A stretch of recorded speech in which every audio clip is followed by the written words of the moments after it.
क्योंकि हनुमान जी की मूर्ति स्थान बताइए पहले। ये शनि मंदिर है, एती पर्वत जिला वगैरह ग्वालियर का शनि मंदिर है, मुरैना क्षेत्र का ये शनि मंदिर है। ये प्रभु की मूर्ति सबसे अद्भुत मूर्ति है, क्योंकि हनुमान जी की प्रतिमाएं बहुत हैं। आदमी एक गांव की प्रतिमा नहीं कुछ गिन सकता है, तो पूरे भारतवर्ष की प्रतिमाओं को गिनना संभव है। फिर भी ये विश्व की इकलौती प्रतिमा है प्रभु की। इसका रहस्य क्या है? इनके नाखून जो कि आप देख सकते हैं, हमारे और आपके जैसे नाखून हैं, रक्त युक्त है, चिकने हैं। हमारे और इनके नाखून में कोई भी फर्क नहीं पाएंगे, क्योंकि जैसे हमारे नाखून और मांस के बीच में गैप है, ऐसे प्रभु के नाखून और मांस के बीच में गैप है। ये आप स्वयं देख सकते हैं। ये भी चोला चढ़ाया जाता है, ये देखिए, इसको ऐसे करके देखिए, नाखून और मांस स्वयं समझ, किसी भी नाखून को आप टच कर लीजिए, कोई भी नाखून देखेंगे तो चिकने ही पाएंगे, जो कि ऐसा पत्थरों में कहीं भी आपको देखने को नहीं मिलेगा। इनके नाखून की विशेषताएं हैं, कटाल लिए हुए, ये भी आप प्रतिमाएं कहीं भी नहीं पाएंगे। जब आप लंका गए थे तो ये आपको भी मालूम है कि माता जानकी जी ने इनको 2 सिद्धियां दी थी, अष्ट सिद्धि और नवनीत। कहते हैं अष्ट सिद्धि नवनीत के दाता स्मृति जानकी माता। आप दोनों यंत्र जो है धारण किए हुए भुजाओं में। फिर आप पर्वत भी देखिए, पर्वत लिए हुए मूर्तियां तो बहुत मिलेंगी, लेकिन ऐसा अद्भुत पर्वत जिसमें ये मंदिर, ये पर्वतराज हो गए, ये ऋषि हैं जो कि तपस्या में लीन हैं, क्योंकि ये त्रेता युग की कहानियां हैं।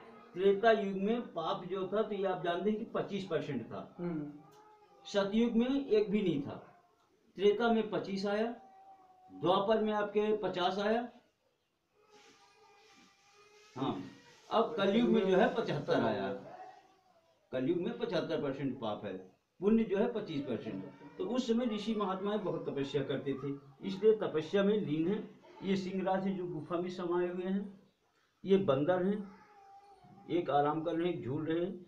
ये सभी जो आप देख रहे हैं, इसको देखा गया है, ये पत्थर न होकर बल्कि रुद्राक्ष के वृक्ष हैं। ये जो है ये रुद्राक्ष के वृक्ष पाए गए हैं। एक खासियत और प्रभु की है, जब अच्छी गर्मी पड़ती है तो आप देखेंगे कि इनके शरीर से पानी के छींटे दिखाई देंगे, ये भी एक विशेषता है।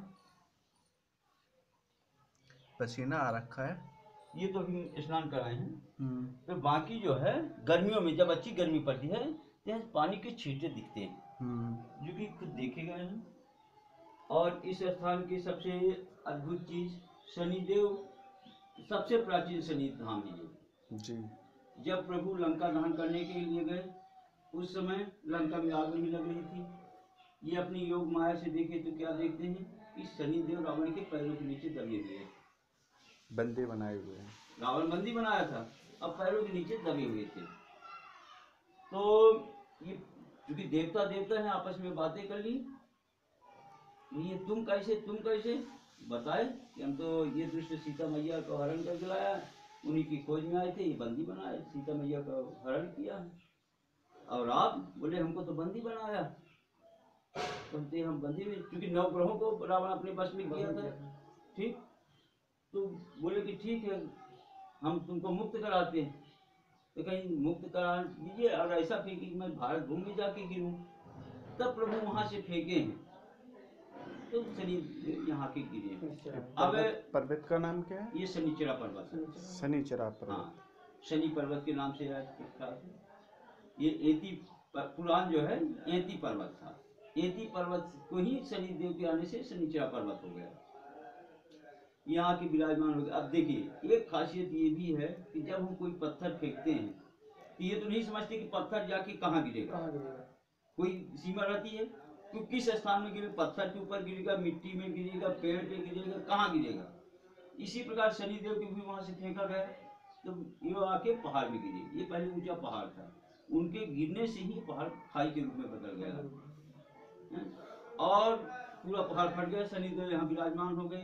शनिदेव इतने दुर्बल हो गए थे कि वो चल फिर भी नहीं सकते थे, एक कदम नहीं चल सकते थे। इसके बाद प्रभु ने सीता मैया की खोज की, सीता मैया का संदेश राम जी को सुनाए, और इसके बाद लक्ष्मण जी को शक्ति लगी। शक्ति लगने के बाद आप संजीवनी बट्टी लेने गए। जब संजीवनी बट्टी लेने जाते हैं उसी समय शनि संजीवनी बट्टी लेके चलने ही वाले थे कि तभी शनिदेव का फोन पहुंचा। उस समय मोबाइल नहीं था, फिर भी देवताओं की बातें हो जाया करती थी। बोले आप तो अच्छे मित्र निकले, हमको ऐसी जगह फेंक दिए, ना तो पानी है न कोई पिलाने वाला है, ये भी आपको मालूम, मैं चल के भी नहीं सकता हूँ। वही रूप प्रभु ले आके यहाँ विराजमान हो जाते हैं और ये गंगा मैया प्रकट कर देते हैं, जिसको आप देखेंगे तो ये गुप्त गंगा के नाम से प्रसिद्ध है। प्रकट कर देते हैं शनिदेव के अभिषेक के लिए। हर गंगा है, कोई भी नाम से हो, या आप गंगा देखिए, मंदाकिनी देखिए, किसी भी नाम से देखिए, वो प्रजा की सेवा के लिए। ये पर्सनल रूप से शनिदेव के अभिषेक है। कभी भी इसका जल बंद नहीं होता है, फिर भी आप कहीं भी इसकी धारा नहीं देखेंगे। आप जीरो का मोटर लगा के देखिए तो कम से कम 10 हाथ पानी बह के जाता है।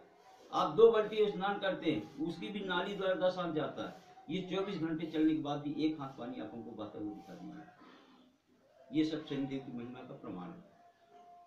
तो गंगा मैया प्रकट कर देते हैं और यहाँ आके प्रभु विराजमान हो जाते हैं उनकी जल के लिए। तभी से ये शनिधाम, ये त्रेता युग का है। इसके बाद आता है द्वापर युग। त्रेता युग में खाली एक ही शनिधाम था, जो कि यही शनिचर है ग्वालियर का। फिर आता है द्वापर युग। द्वापर युग में भी एक ही शनिधाम बना, आपके वृंदावन कोशिकला। जब प्रभु पुनः अवतार लिए कृष्ण के रूप में, उस समय शनिदेव आके वहां दर्शन दिए और वो जो है शनिधाम के नाम से प्रसिद्ध हुआ। तो दूसरा शनिधाम। इसके बाद आता है तीसरा युग, आपका ये कलयुग। कलयुग का पहला शनिधाम आपका शनि शिंगणापुर है। वो शनिधाम शनि शिंगणापुर जो है, यहीं से शिला गई है, ले नहीं गए हैं, गई है। ले जाने का ताल्लुक ये होता कि हम किसी लोटा को उठा के ले जाए अपने घर, तो ये होगा कि हम अपने घर जाए। लेकिन संयोग से ये लोटा आपके द्वार पे मिल जाए तो ये होता है कि लोटा अपने आप आया। तो वो शिला यहाँ से बहते हुए पानी में गई है, जबकि कोई पत्थर का टुकड़ा भी आप डालिए तो पानी में डूब जाता है। तो वो इतनी भारी शिला बह रही, तो वो शनि शिंगणापुर यहीं से शिला गई है। वो तो शनिदेव की शनि शिंगणापुर की कथा आप जानते ही होंगे। जय हनुमान जी महाराज की जय। जय श्री राम। सभी भक्तों से निवेदन है कि ज़्यादा से ज़्यादा शेयर करें, ज़्यादा से ज़्यादा भक्तों तक इसको पहुंचाएं, जो नहीं जानते वो भी जानें। जय श्री राम। जय शनिश्चरा भगवान की जय।